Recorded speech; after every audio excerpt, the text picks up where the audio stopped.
Welcome everyone. कैसे हैं आप लोग? सब बढ़िया, सब मजे में, बहुत बढ़िया। तो आज अपन लोग क्या पढ़ने वाले हैं अपने एनवायरमेंटल इंजीनियरिंग में? दैट इज अपना ऑक्सीजन डिमांड। ये पार्ट है अपना कैरेक्टरिस्टिक्स ऑफ सीवेज। ठीक है, तो जिन जिन ने अपना प्रीवियस वीडियो नहीं देखा है प्लीज देख करके आइए। ठीक, तो इसी बात को ध्यान में रखते हुए मैं आपका वेलकम करता हूँ क्यूरियोसिटी बॉक्स। मेरा नाम है सचिन। तो चलिए शुरू करते हैं आज का ये टॉपिक। तो भाई लोग अपन लोग कैरेक्टरिस्टिक्स ऑफ सुवेज के अंदर थर्ड अपना पैरामीटर देखने वाले हैं, दैट इज अपना बायोलॉजिकल पैरामीटर। ठीक है, बायोलॉजिकल पैरामीटर्स अपना यहाँ पे क्या रिलेटेड होगा, यहाँ पे अपन लोग पढ़ेंगे डिजॉल्व ऑक्सीजन का इंपॉर्टेंस। ठीक, इसके बाद अपन लोग पढ़ेंगे बायोकेमिकल ऑक्सीजन डिमांड के बारे में। इसके बाद अपन लोग थोड़ा सा सिग्निफिकेंस देखेंगे केमिकल ऑक्सीजन डिमांड। देन उसके बाद अपन लोग देखेंगे थियोरेटिकल ऑक्सीजन डिमांड। ठीक, इसके बाद अपन लोग देखेंगे टोटल ऑर्गेनिक कार्बन। ठीक है, कि कैसे अपन लोग इन सबको कैलकुलेट कर सकते हैं। ठीक, तो आज के लेक्चर में अपना मेन फोकस रहेगा इन दो कंपोनेंट्स के ऊपर। ठीक है, तो इनको मतलब बहुत इंपॉर्टेंट कंसिडर करते हैं as GATE point of view. तो इन टॉपिक्स पे आप बहुत ज़्यादा ध्यान दीजिएगा अपना इस चैप्टर के लिए, दैट इज अपना कैरेक्टरिस्टिक्स ऑफ सुवेज। ठीक है, तो सीधा मैं आगे बढ़ता हूँ इसी टॉपिक्स के ऊपर में। तो भाई लोग डीओ से अपने दिमाग में क्या आता है?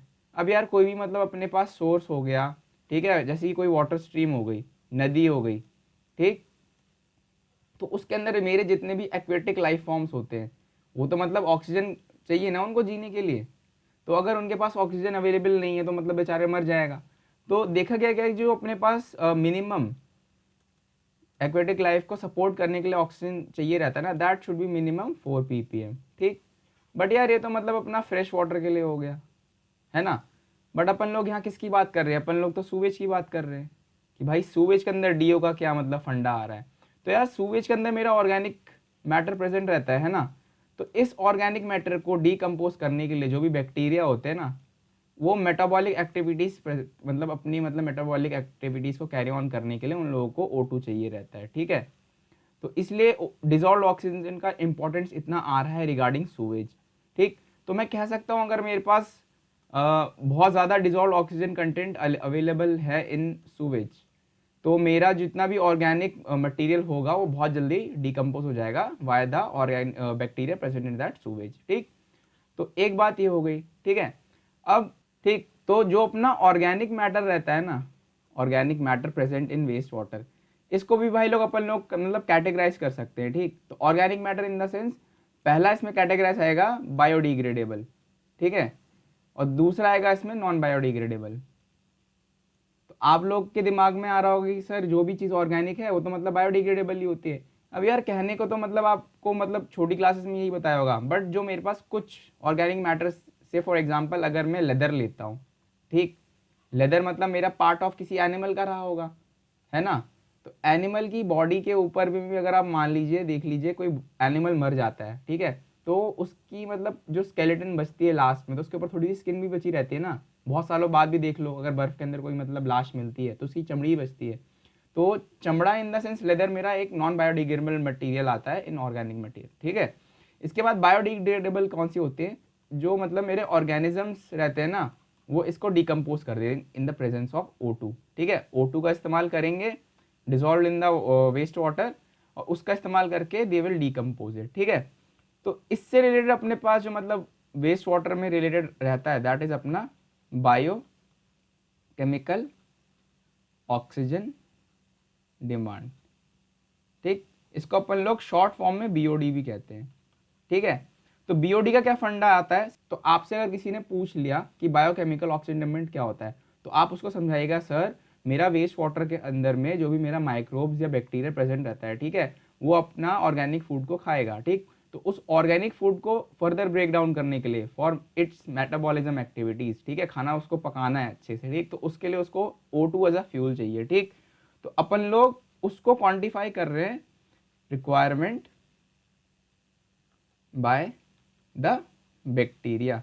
ठीक है, तो यार ये बैक्टीरिया भी मतलब एक बहुत अच्छे रेंज में मतलब काम करेगा। जैसे बताया था ना अपन लोगों ने प्रीवियस वीडियो में, क्या था वो टेम्परेचर? दैट वाज मेरा 20 डिग्री सेल्सियस। ठीक, इस पर्टिकुलर टेम्परेचर में जो मेरी माइक्रोबियल एक्टिविटीज होती है ना बहुत अच्छे से फ्लरिश करती है। ठीक है, तो ये अपना मतलब एक standard temperature we can say, अगर अपन लोग स्टैंडर्ड टेम्परेचर पे इसको रखते हैं तो बहुत अच्छे से अपना ऑर्गेनिक मैटर अच्छे से डिकम्पोज हो जाएगा। ठीक है, तो BOD का सिग्निफिकेंस कहाँ आ रहा है? कि भाई बीओडी का सिग्निफिकेंस, मान लीजिए अगर आपको कोई ट्रीटमेंट प्लांट सेटअप करना है, ठीक, तो ट्रीटमेंट प्लांट का साइज कितना होना चाहिए, कि भाई कितना बड़ा आपको चाहिए कि आप इतने बड़े बीओडी को हैंडल कर सकें, ठीक है। उसके अलावा O2 कितना चाहिए रहेगा, ठीक, कि आपका सूवेज आ रहा है, उसको आपको एरेशन करना है, ठीक, तो एरेटर्स आप लोग डालते हैं, क्यों, क्योंकि आपको डिजॉल्व ऑक्सीजन बढ़ाना है पानी के अंदर, ताकि वही सेम प्रोसेस हो सके कि ऑर्गेनिक मैटर को डिकम्पोज कर दे अपना ऑर्गेनिज्म, ठीक। तो यार O2 तो अपन लोग एरेटर से प्रोवाइड करवा रहे हैं ना, तो कितना O2 लगेगा to decompose that particular BOD, ठीक। अगर मान लीजिए मेरा पानी के अंदर 100 ppm का बीओडी लेवल है, ठीक, तो ये मेरे को जस्टिफाई कर रहा है कि भाई उस पर्टिकुलर पानी के अंदर मेरे को 10 लाख पानी के अंदर में मेरे को 100 mg O2 प्रोवाइड करवाना रहेगा, ठीक। तो यार अगर मान लीजिए मेरा बीओडी का लेवल हाई है, तो यार मेरा पानी के अंदर ऑर्गेनिक कंटेंट, मतलब ऑर्गेनिक मैटर का कंटेंट ज़्यादा है, इसलिए इसका बीओडी लोड भी ज़्यादा आ रहा है ना। अब मान लीजिए इसको अपन लोगों को रिड्यूस करके लाना है 10 ppm तक, ठीक, तो सीधे सीधी बात है ना कि 10 ppm पर आ जा रहा है, यानी इसके अंदर ऑर्गेनिक लोडिंग कम हो जा रहा है। वैसे बेसिकली तो जीरो होना चाहिए, बट गवर्नमेंट ऑफ इंडिया अपना 20 ppm तक अलाउ कर देता है। अगर आप किसी मतलब एसटीपी प्लांट से एफ्लुएंट निकाल रहे हैं अपना वो वेस्ट वाटर का, देन 20 ppm इज अलाउड, ठीक। एक तो बात आ गई अब इसमें कि अब भाई कितना एरेटर लगेगा as per to the need, कि कितना अपने को निकालना है बाहर as an effluent, if you are considering this example, ठीक। तीसरा आ जाता है इसमें efficiency. Efficiency in the sense कि भाई कितना आपको कितने लिमिट तक की एफिशिएंसी चाहिए, ठीक। अब मेरा कोई मतलब एसटीपी प्लांट है और उसको एफ्लुएंट बाहर निकालना है, ठीक है, तो कितना बीओडी आप अलाउ कर रहे हो, यहाँ पे मैं अपना 100 से 10 पर ले आ रहा हूँ, यानी मेरी 90% एफिशिएंसी आ रही है ना, 10% स्टिल इट्स मतलब अलाउ कर रहे हैं निकलने के लिए। तो एफिशिएंसी पॉइंट ऑफ व्यू से भी बहुत ज़्यादा इंपॉर्टेंट रहता है रिगार्डिंग दिस बीओडी। तो भाई लोग एक तो था कि अपना organic matter was divided on the basis of bio, मतलब डिग्रेडेबिलिटी के ऊपर we defined our organic matter, ठीक। इसके अलावा भी अपन लोग अपने ऑर्गेनिक मैटर को डिफाइन कर सकते हैं, ठीक। तो अपना ऑर्गेनिक मैटर एक तो डिग्रेडेबिलिटी के ऊपर डिफाइंड था अपना ऑर्गेनिक मैटर, ठीक। तो अगर कोई आपसे पूछे तो बोल दीजिएगा बायोडिग्रेडेबल एंड नॉन बायोडिग्रेडेबल, ठीक। इसके बाद आ जाती है अपना किसके ऊपर अपन लोग इसको क्लासिफाई कर सकते हैं, on the basis of carbon content and nitrogen content, ठीक। तो जो मेरे कार्बन कंटेंट के ऊपर अगर मैं ऑर्गेनिक मैटर को डिफाइन करता हूँ, दैट इज मेरा कार्बोनेशियस ऑर्गेनिक मैटर, ठीक, जिसके अंदर कार्बन कंटेंट ज़्यादा रहेगा। इसके अलावा इसमें आता है अपना नाइट्रोजीनियस ऑर्गेनिक मैटर, ठीक, कि भाई कोई मतलब ऐसी पर्टिकुलर बॉडी होगी जिसके अंदर नाइट्रोजन कंटेंट ज़्यादा रहेगा, ठीक है, तो मेरा organic matter in nitrogen content में आता है, ठीक। तो जो अपना बीओडी रहता है ना, बायोकेमिकल ऑक्सीजन डिमांड, ये एक पर्टिकुलर कर्व को फॉलो करता है, ठीक, कि अगर मेरा ऑर्गेनिक मैटर डीकम्पोज हो रहा है फलाने दिन में, ठीक है, तो कैसे कैसे उसमें मतलब डिफरेंट स्टेजेस आएंगे, अपन लोग उसको समझ लेते हैं, ठीक है। तो इनिशियल स्टेज में मान लीजिए मेरा यहाँ पे 0 है, ठीक है, और यहाँ पे मैं बीओडी ले रहा हूँ, ठीक। बीओडी इन द सेंस मेरा एक तरीके से मतलब कितना O2 मेरा बैक्टीरिया खा रहा है, ठीक है, यही जस्टिफिकेशन हो गया, और कोई टर्म नहीं है ये, बस एक बड़ी सी डेफिनेशन से बचने के लिए बीओडी पे अपन लोग शॉर्ट फॉर्म में डाल रहे हैं, ठीक। तो इनिशियल स्टेज में होता क्या है, जो भी मतलब मेरा ऑर्गेनिक कंटेंट रहता है पानी के अंदर में, ठीक है, तो इनिशियल मान लीजिए आज आपने सीवेज वाटर लिया और उसको मतलब अंडर कंसिडरेशन कर लिया, ठीक है, तो 6 से 10 दिन के बाद में 6 से 10 दिन के बाद में मेरा बीओडी कंटेंट एक ऐसे लेवल पर आएगा, ठीक है। तो ये जो मेरा पहला स्टेज आया ना, इसको अपन लोग फर्स्ट स्टेज कहते हैं। फर्स्ट स्टेज ऑफ बीओडी में क्या होगा, अपना जितना भी कार्बन कंटेंट वाला मतलब वो होगा ना ऑर्गेनिक मैटर, वो डिकम्पोज हो जाएगा, ठीक है। और फिर 10 से 20 दिन के अंतराल के बीच में क्या होगा, अपना सेकेंड स्टेज चालू होगा, ठीक, सेकेंड स्टेज। तो सेकेंड स्टेज में क्या होगा, जो मेरा ऑर्गेनिज्म कार्बन कंटेंट के ऊपर डिपेंडेंट था वो कार्बन वाले ऑर्गेनिक मैटर को खा जाएगा, ठीक है। उसके बाद 10वें दिन के बाद मेरा सेकेंड स्टेज में मेरा नाइट्रोजीनियस ऑर्गेनिक मैटर को खाना चालू करेगा, ठीक है। तो आप लोग के मन में सवाल आ रहा होगा, सर क्यों पहले अपना कार्बोनेशियस ऑर्गेनिक मैटर को मतलब डिकम्पोज कर रहा है, ठीक है, फर्स्ट स्टेज में क्यों कर रहा है, मतलब क्यों ना अपना नाइट्रोजीनियस के लिए वो जा रहा है। तो यार देखा गया जो मतलब मेरे बैक्टीरिया होते हैं ना, उनकी मतलब यार क्या कहूँ अलग अलग डिमांड रहती है, ठीक है। तो जो मेरे इसके अंदर बैक्टीरिया आते हैं ना, जो different different types of bacteria इसमें भी प्रेजेंट रहते हैं, उसको भी मैं अपना फर्दर क्लासीफाई कर दूंगा, ठीक है। तो इसमें आते हैं अपने हेट्रोट्रॉफिक बैक्टीरिया एंड दूसरे आते हैं अपने ऑटोट्रॉफिक बैक्टीरिया, ठीक। देखा गया क्या, जो मेरे हेट्रोट्रॉफिक बैक्टीरियाज होते हैं ना, ये ऑर्गेनिक मैटर का इस्तेमाल करके, organic matter in the sense वो ऑर्गेनिक मैटर जिसके अंदर कार्बन रिच फूड होता है, ठीक। तो फर्स्ट स्टेज में मेरे जो भी हेट्रोट्रॉफिक बैक्टीरियाज रहते हैं ना, वो तो मतलब ऑर्गेनिक मैटर आ रहा है बहुत ज़्यादा, तो इनकी काउंटिंग ना बहुत ज़्यादा हो जाएगी। क्यों? क्योंकि ऑर्गेनिक मैटर आ रहा है, और मोस्टली जो मेरे पास ऑर्गेनिक मैटर रहता है ना, वो उसके अंदर कार्बन फॉर्म्स में ही रहता है, नाइट्रोजन फॉर्म में बहुत कम रहता है। जो अपना मतलब हम लोग को भी अगर आप एग्जाम्पल में देख लेते हैं तो हर कोई कार्बन से बना हुआ है, ठीक है। तो जो भी मतलब ऑर्गेनिक कंटेंट आता है पानी के अंदर में, दैट इज मोस्टली मेरा कार्बन इन नेचर, ठीक है। तो ये अपना जो हेट्रोट्रॉफिक बैक्टीरिया रहता है ना, ये उस ऑर्गेनिक मटेरियल यानी जिसके अंदर ज़्यादा कार्बन कंटेंट रहता है उसका इस्तेमाल करके उसको यूज़ करेगा और वो CO2 प्रोड्यूस करेगा, ठीक। और जो अपना ऑटोट्रॉफिक बैक्टीरिया उसके अंदर प्रेजेंट रहता है ना, इनिशियली मतलब बहुत कम नंबर में रहता है, वेरी लेस इन नंबर। जैसे कि अगर आप पॉपुलेशन कर्व वाला अगर आपने देखा होगा, S curve method, similar fashion में आप मान लो कि अभी ये लैग फेस में, मतलब थोड़ी सी आबादी है और मतलब खाना इसके पास भरपूर था, बट कुछ कंपोनेंट मिसिंग थे जो कि मतलब इसको चाहिए था फॉर फ्लरिशिंग, ठीक। तो जैसे जैसे हेट्रोट्रॉफिक बैक्टीरिया अपना कार्बन ऑर्गेनिक मैटर को खा लेगा ना, तो वो CO2 प्रोड्यूस करता है, ठीक। तो CO2 प्रोड्यूस करता है। अब ये CO2 भाई इस ऑटोट्रॉफिक बैक्टीरिया के काम आता है, ठीक।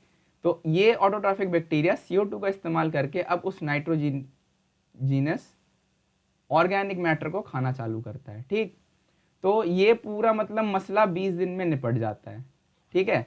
तो अगर आपसे कोई पूछे ना कि सर कैसे मतलब हो रहा है, क्यों हो रहा है, क्या रीज़न है, तो आप उसको एक्सप्लेन कर देना, ठीक। तो भाई लोग जो मेरे दोनों स्टेज ऑफ BOD आया, first stage and second stage, इसको अपन लोग टोटल BOD कहते हैं, ठीक है। तो अपन लोग का मेन फोकस रहेगा इन कार्बोनेशियस BOD, बिकॉज यार नाइट्रोजीनियस BOD बहुत कम रहता है, कम रहता है इन द सेंस अब हर मतलब कोई भी लाइफ फॉर्म है that is carbon based life form, आपके पास मतलब बहुत कम आपको नाइट्रोजन बेस्ड लाइफ फॉर्म मिलेंगे इन द वाटर, ठीक है। इसलिए इसके चांसेस कम रहते हैं, प्रोबेबिलिटी कम रहते हैं रादर देन अपना कार्बन ऑर्गेनिक मैटर, ठीक। तो इतना आपको मालूम रहना चाहिए था फॉर दिस ग्राफ, ठीक है। तो इसके बाद बात आ जाती है कि अपन लोग BOD कैलकुलेट करते कैसे हैं, ठीक। कैलकुलेशन एक बहुत इंपॉर्टेंट चीज़ है कि भाई लोग फलाना आपको मैं बता रहा हूँ कि इतना अमाउंट ले लीजिए, बट यार उसका आप जस्टिफिकेशन भी तो दोगे, है ना। तो जो अपना BOD कैलकुलेशन रहता है ना, अगर अपन लोग उसका लैब एक्सपेरिमेंट कर रहे हैं, जिन जिन भाई लोगों ने कर रखा है in their post graduation level in environmental engineering, तो BOD का जो मेजरमेंट रहता है that is dependent upon upper dilution method, ठीक है। तो मैं आपको इसके स्टेप्स बताते जाऊंगा कि कैसा होता है नहीं होता है। तो उससे पहले जानने से पहले मैं आपको कुछ बेसिक्स बातें बता देता हूँ उसमें। तो जो भी मेरा BOD रिक्वायरमेंट रहता है ना, मतलब जैसे first stage and second stage का चल रहा था, तो देखा गया कि जो मेरा 60 to 70% ऑर्गेनिक मैटर रहता है ना, वो मेरे 5 दिनों के अंदर अंदर ऑक्सीडाइज हो जाता है। ऑक्सीडाइज इन द सेंस मेरा बैक्टीरिया काम करके ख़त्म कर देता है इतना अमाउंट, ठीक। इसके बाद जो बचा हुआ रहता है, ठीक है, बचा हुआ कुछ पोर्शन रह गया, जैसे मान लीजिए मेरे को पूरा डिकम्पोज करना है, से 95 to 90% तक मेरे को इसको डिकम्पोज करना है, ठीक। तो वो मेरा 20 दिनों में लगाता है, ठीक है। तो यार इतना टाइम कंज्यूमिंग है, तो कौन ही वेट करेगा कि लैब में बैठा रहेगा कि मेरे को 100 मतलब 95 to 90% निकाल लेना है, ठीक। तो उसमें अपन लोग एक फैक्टर ले लेते हैं कि चलो भैया 70% आ रहा है तो इट्स वेल एंड गुड, एक रफ एस्टिमेट दे देगा, ठीक है। तो अपन लोग इसके लिए जाते हैं कि 5 दिनों के अंदर अंदर अपने पास निकल करके आ जाए, ठीक। तो इसके अंदर अपने पास ना बेसिकली एक BOD बॉटल रहती है, ठीक, ऐसा कॉनिकल रहता है, यहाँ पे ऊपर स्टॉपर रहता है, ठीक। तो इसका मतलब जो वॉल्यूम रहता है दैट इज अपना 300 ml।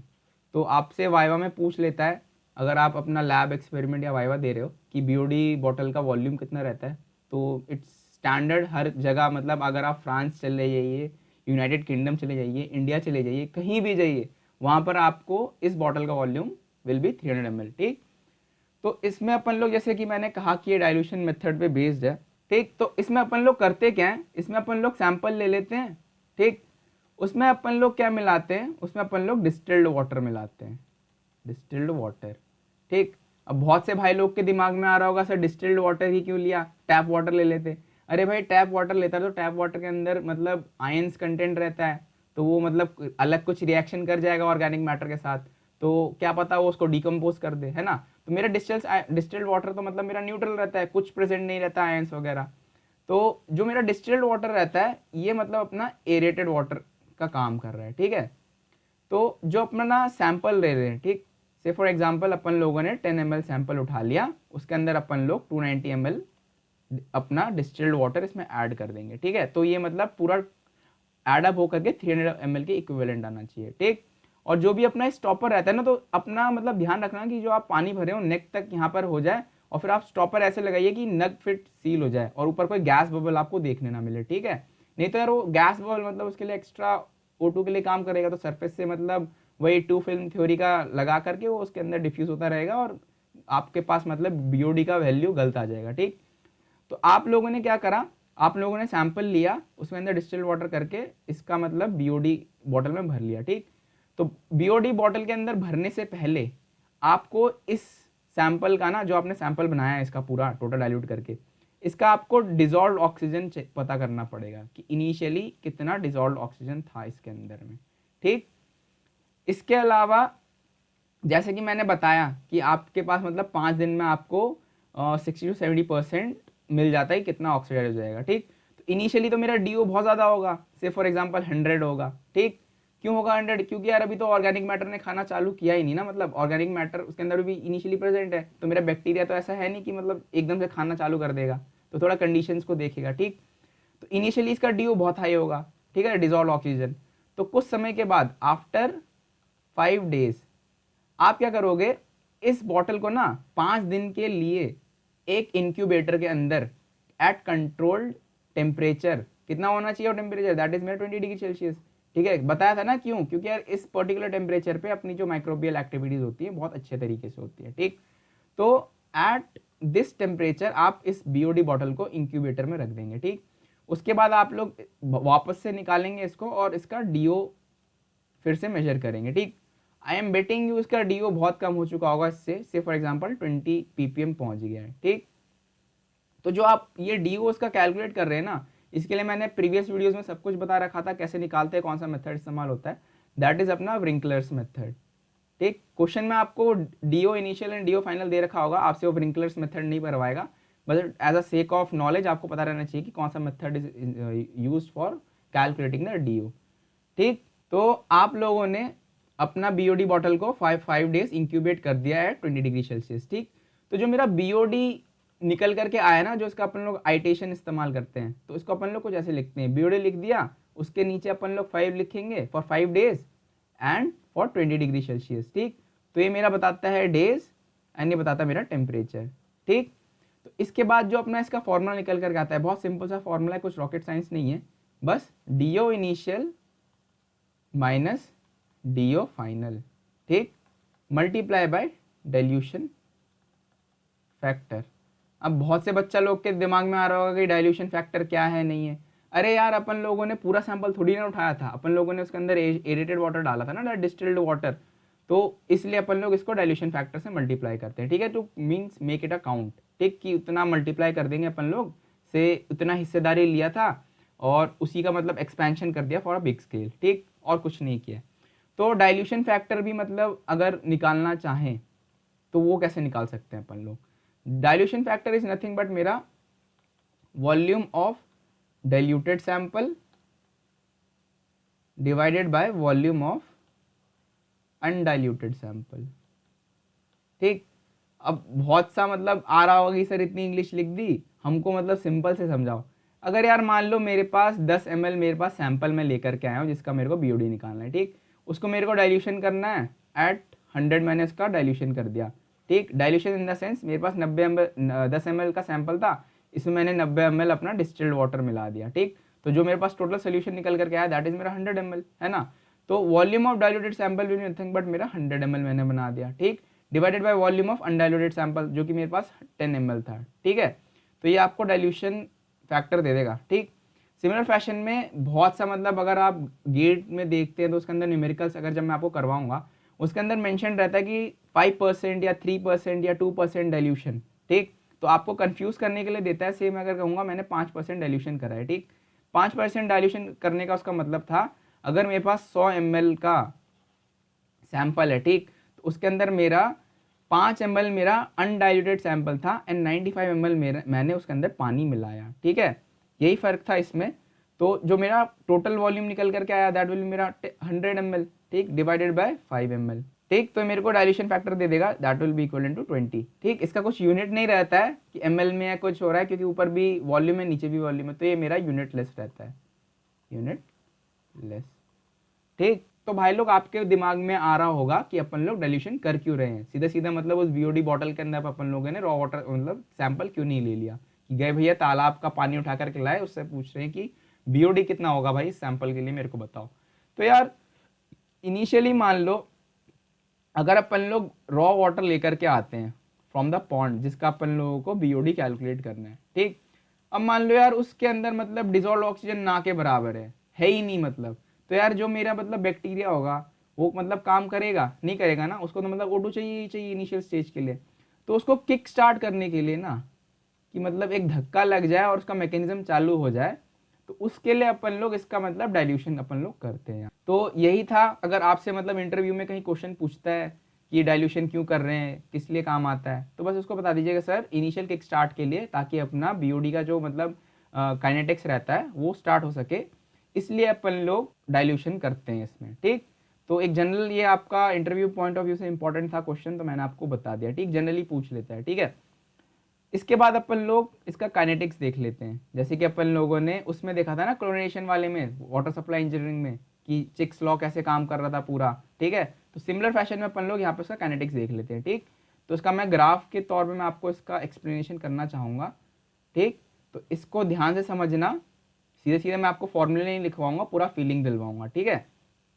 तो यहाँ पर जो मेरा डिपेंडेंट वेरिएबल आता है दैट इज ऑन मेरा वाई एक्सिस, ठीक। तो यहाँ पर मेरा आता है बीओडी रिमेनिंग, कितना उसके अंदर बीओडी बच रहा है, और यहाँ पे ऑब्वियस सी बात है क्या आएगा, टाइम, टाइम सबसे बलवान, टाइम पे सब कुछ डिपेंडेंट है, ठीक। तो यार कहीं कहीं पे ना जो अपना बीओडी रिमेनिंग रहता है ना, इसकी जगह पर एक और मतलब notation they use, that is मेरा oxygen equivalent of organic matter, ठीक।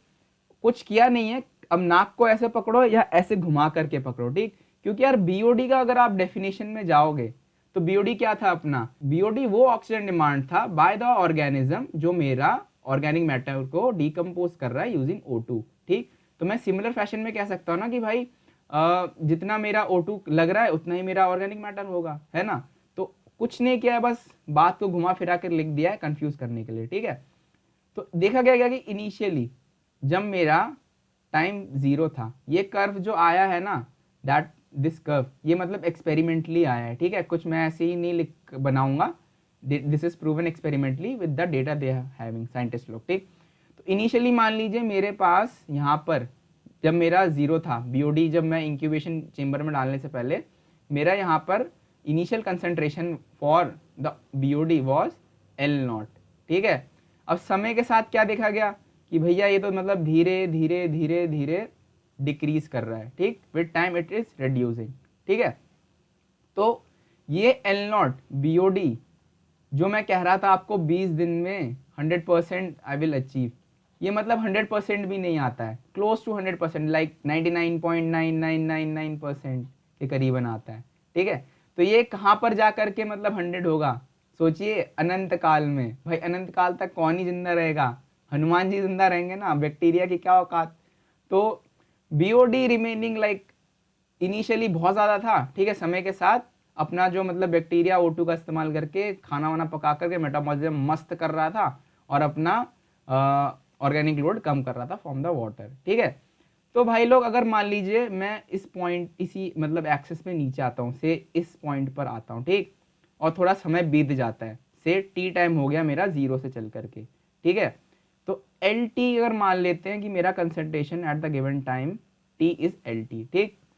तो अगर मैं इस कर्व का स्लोप निकालना चाहूँ, स्लोप, तो ये स्लोप मैं कह सकता हूँ, अगर इसके बीच में अगर कुछ रिलेशनशिप मतलब जनरेट करना चाहूँ, that will be equal to nothing but मेरा DLT by DT directly proportional to what, LT, सोचिए, जैसे जैसे अगर मैं इस एल टी को और एक्सटेंड करता हूं तो मेरा स्लोप और नीचे हो जाएगा, घट रहा है ना स्लोप यार। D L T by D T is nothing but मेरा स्लोप, स्लोप ही रहता है ना टेन थीटा। अगर मैं यहाँ पे थीटा लगाता हूँ, लगाइए यहाँ पे थीटा लगा करके देखिए, ये मेरा क्या होगा वैल्यू, सोचिए, that will be nothing but मेरा एल टी, है ना। एल टी हो गया, ये टी हो गया, तो with respect to time D T change हो रहा है, तो D T L T by D T P by B, यही तो tan थीटा रहता है ना दोस्तों, है ना। तो अगर आप लोग, जो लोग डेफिनेशन रेट करके आता है कि rate of change of BOD at any given particular time will be directly proportional to the BOD remaining at the particular time, तो डेफिनेशन से मतलब मत समझिएगा, फीलिंग लीजिएगा कि ग्राफ पे आपको कैसे सिग्निफिकेंस मिल रहा है, ठीक है।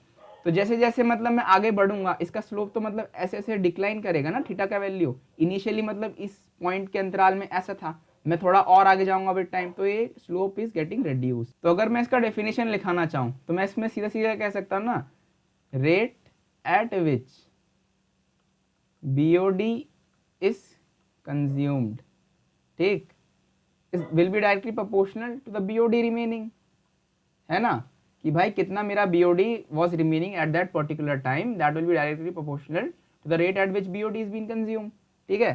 तो इसको मैं अगर ऑर्गेनिक मैटर के टर्म्स में ला लूँ, वही कान को ऐसे, नाक को ऐसे पकड़ूँ या घुमा करके पकड़ूँ, वैसी बात हो रही है, ठीक है।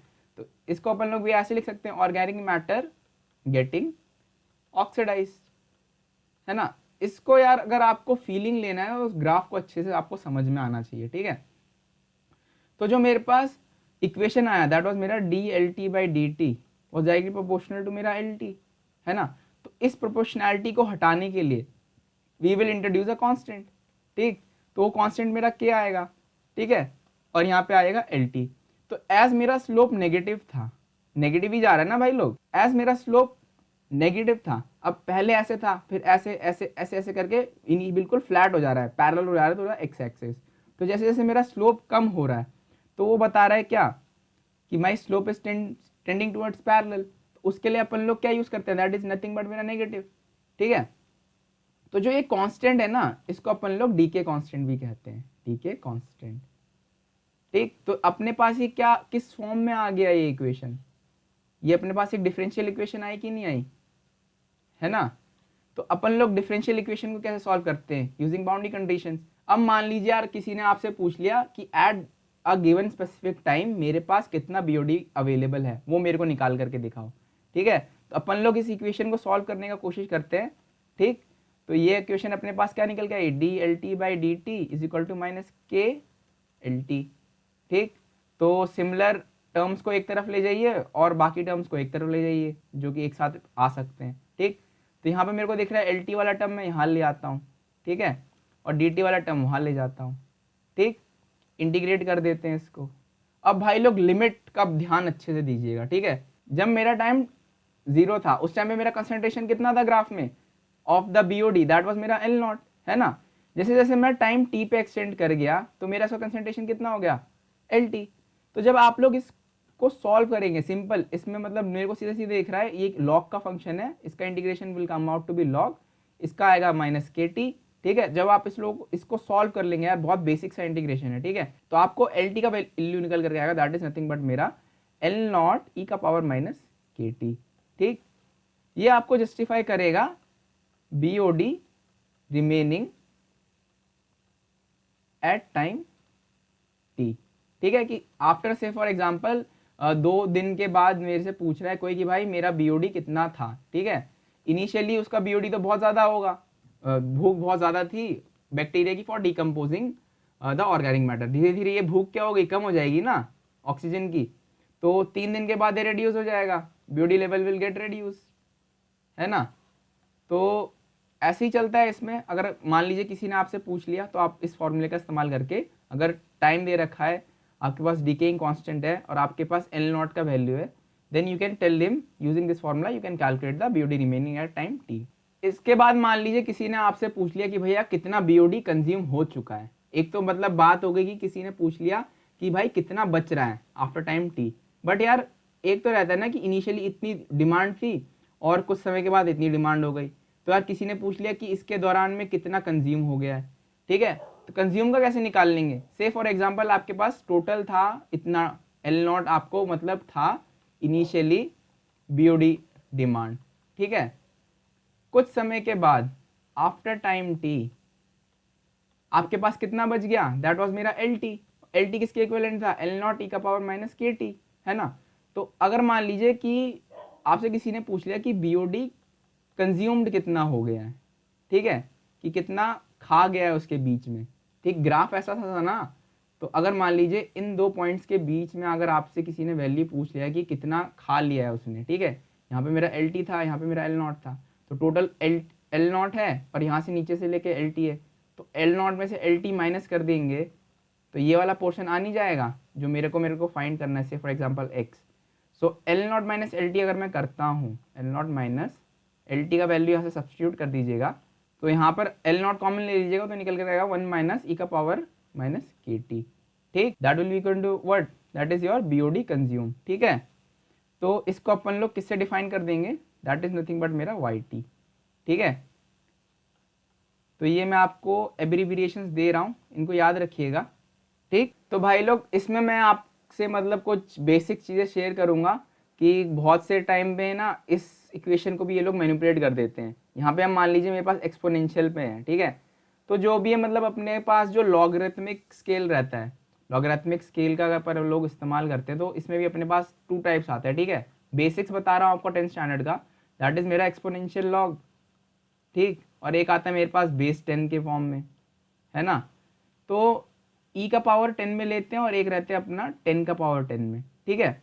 तो ये आपका मतलब एलिमेंट्री स्कूल का यहाँ पर बात आ जाता है कि अगर मैं अपना एल टी जो मेरा यहाँ पे ई बेस की पावर के टी में डिफाइंड है, ठीक, अगर मैं अपने एल टी को दैट इज मेरा बीओडी रिमेनिंग उसको अगर मैं अपने बेस 10 में डिफाइन करना चाहूँ तो कैसे करूँगा, that will be equal to मेरा nothing but L naught multiply by 10 base 10 raise the power minus K D T, ठीक है। तो वहाँ पर जब अपने को ध्यान रखना है कि अगर अपना L T is defined in L naught E raise the power के टी, ठीक, तो यहाँ पे कुछ डिफरेंस दिख रहा है आपको, यहाँ पर अपना जो डीकेइंग कांस्टेंट था वो चेंज होकर के के डी में बन गया, है ना। तो जो एक के डी है ना, दिस इज नथिंग बट अपना डी ऑक्सीजनेशन कांस्टेंट, ठीक। अगर बेस 10 में अगर आप लोग ले रहे हो अपने बीओडी रिमेनिंग को तो ये बात ध्यान में रखना वाइल सॉल्विंग योर न्यूमेरिकल कि आपको के डी मैंशनड है या के मैंशनड है, ठीक है।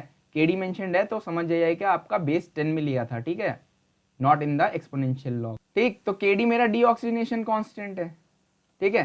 तो भाई लोग अगर मान लीजिए आपको के डी एंड के बीच में रिलेशनशिप निकालना है तो K D will be equal to K upon 2.303, ठीक। ये बेसिक्स है, अगर आपको मतलब लॉग अच्छे से आप लोगों ने पढ़ा था इन योर 10th स्टैंडर्ड तो आप लोग वहाँ से ये रिलेशन निकाल लेंगे कि भाई क्यों मैं इसको 2.303 से मैं डिवाइड कर रहा हूँ। बहुत बेसिक लेवल का मतलब ये एलिमेंट्री मैथ्स है, आप जा करके सबसे पहले रिसर्च करिएगा खुद से। मैं चाहूँगा कि बेस ई एंड बेस 10 के बीच में क्या फ़र्क रहता है, ठीक। एक हिंट दे देता हूँ यहाँ पर, यूलर्स साहब थे जो ना अपने बहुत बड़े साइंटिस्ट मतलब जो अपने साइंटिस्ट थे यूलर साहब, उन्होंने ई का मतलब दिया था फंडा कि ई क्या होता है, तो उससे रिलेटेड आपको बहुत अच्छे अच्छे एग्जांपल्स मिल जाएंगे, सर्च करिएगा। तो मैं चाहूँगा एज एन इंजीनियर कि आपको लॉग के बारे में पता रहना चाहिए, किस स्केल मतलब क्यों इस्तेमाल करते हैं। तो यहाँ पर मैं नहीं बताने वाला हूँ, मैंने अपने प्रीवियस वीडियोस में इसके बारे में जिक्र कर रखा है लॉग स्केल के बारे में, ठीक है। तो भाई लोग जो मेरा एक के डी रहता है ना, that is also dependent upon temperature, depends upon temperature, ठीक। तो अपन लोग basically at 20 degree Celsius consider कर रहे थे, ठीक है। जो मेरा के डी है डिपेंड्स अपॉन द टेम्परेचर। अब मान लीजिए यार मेरे पास standard temperature is not available at that particular moment, तो किसी ने कह दिया कि भाई मेरे पास के डी अवेलेबल है एट गिवन टेम्परेचर टी, ठीक। तो हमको तो भाई K20 का वैल्यू चाहिए for placing up over here, ठीक। ये फॉर्मूला एट 20 डिग्री सेल्सियस ही काम करेगा और किसी पे काम करेगा नहीं करेगा। तो अगर मान लीजिए आपको के डी गिवन है फॉर टेम्परेचर टी, ठीक, तो इसके बीच में रिलेशन रहता है दैट इज नथिंग बट मेरा के डी ब्रैकेट 1.047 का पावर टी माइनस 20, ठीक। और ये जो के डी निकल कर दिस के डी इज मेरा 20 डिग्री सेल्सियस, ठीक है। तो अपने को ये निकालना रहेगा, ठीक, जब अपना न्यूमेरिकल करेंगे तब अपन को अच्छे से और करना आ जाएगा। ठीक, यहाँ पे capital T is nothing but मेरा टेम्परेचर। ठीक है, जो आपके पास इंपॉर्टेंट फॉर्मूलाज आ गया है ना, उसको अपन लोग एक एक करके यहाँ पे लिख लेते हैं। ठीक है, तो एक के पास एक फॉर्मूला तो आपके पास एल टी का आ गया है कि कितना बीओडी रिमेनिंग है।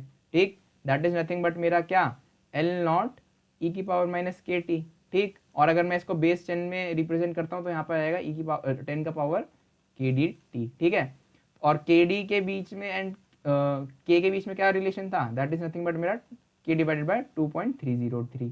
ठीक, इसके अलावा इसमें एक और अपने पास आ गया था, that was what, Y T, कि भाई अपने पास कितना BOD that was consume, that was nothing but मेरा L naught bracket 1 minus E base to the power minus K by T. ठीक, और अगर इसी में आप बेस में ले लेते हैं तो that will be equal to 1 minus 10 base K D by T. ठीक, एक फॉर्मूला एक और आया था इसमें, that was nothing but K D at T temperature. ठीक, that is equal to what, K D at 20 degree Celsius bracket 1.047 to the power T minus 20। तो ये temperature will be in Celsius. ठीक है, तो अगर और खिलवाड़ करना चाहा तो उसने अगर आपको ये फ़ारेनहाइट में दे दिया, ठीक, तो ये फॉर्मूला आपको पता रहना चाहिए कि फ़ारेनहाइट एंड सेल्सियस में क्या रिलेशन रहता है। तो मोस्टली कोई बताता नहीं है, बट ये आपको बेसिक्स पता रहना चाहिए। तो जो मेरा फ़ारेनहाइट रहता है दैट इज नथिंग बट मेरा 9/5 C प्लस 32। ठीक, तो ये छोटी छोटी चीज़ों पे आपको मतलब गेट ना खेलता है। ये फॉर्मूला तो मतलब हर कोई रट करके आता है। ठीक है, बेसिक्स में आपको घुमा देगा कि भैया टेम्परेचर दे देगा इन फ़ारेनहाइट, बट यहाँ पे तो टेम्परेचर डिग्री सेल्सियस में ही रखना पड़ता है। ठीक, इन फार्मूलाज में अपने पास हर कोई मतलब चीज़ 20 डिग्री सेल्सियस पे ही काम करती है। ठीक है, तो अगर मान लो आपको के डी 30 डिग्री सेल्सियस पे दे दिया तो आपका सबसे पहले काम रहेगा कि भाई मेरे को के डी 20 डिग्री सेल्सियस पे कैलकुलेट करके निकालना है। ठीक है, यूजिंग दिस फॉर्मूला।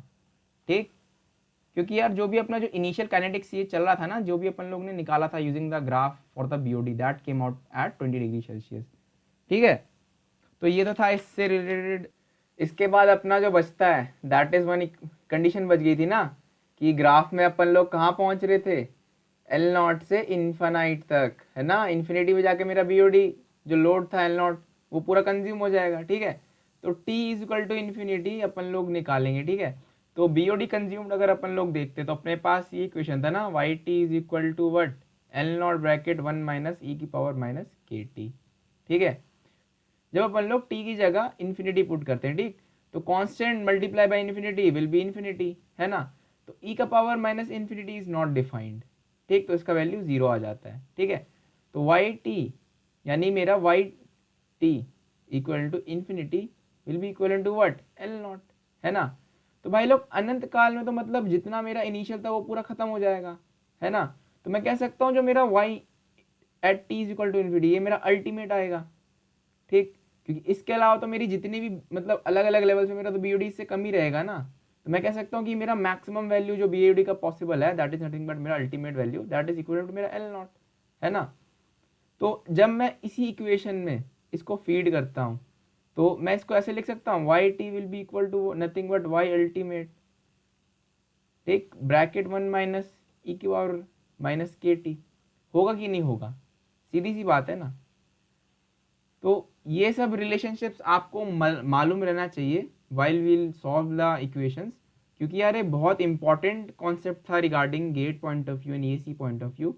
क्योंकि यार गेट में परंपरा रही है कि हर साल इसमें से 2 मार्क्स का तो क्वेश्चन पूछता है या 1 मार्क्स का तो पूछेगा ही पूछेगा। ठीक है, तो इससे रिलेटेड अपन लोग न्यूमेरिकल सॉल्व करेंगे। ठीक, तो मैं चाहूँगा कि जितना ही मैंने आपको बताया है आप उसको प्रैक्टिस करिए, याद करिए, समझिए। ठीक है, एक्सपेरिमेंट जो भी मैं आपको रिलेटेड विद बीओडी मैंने बताया क्या होता है नहीं होता है, ठीक है, कैसे स्टेजेस पे काम करता है। ठीक, तो इतना ही था इस वीडियो के लिए, हम लोग मिलते हैं नेक्स्ट वीडियो, तब तक के लिए थैंक यू, कीप प्रैक्टिसिंग।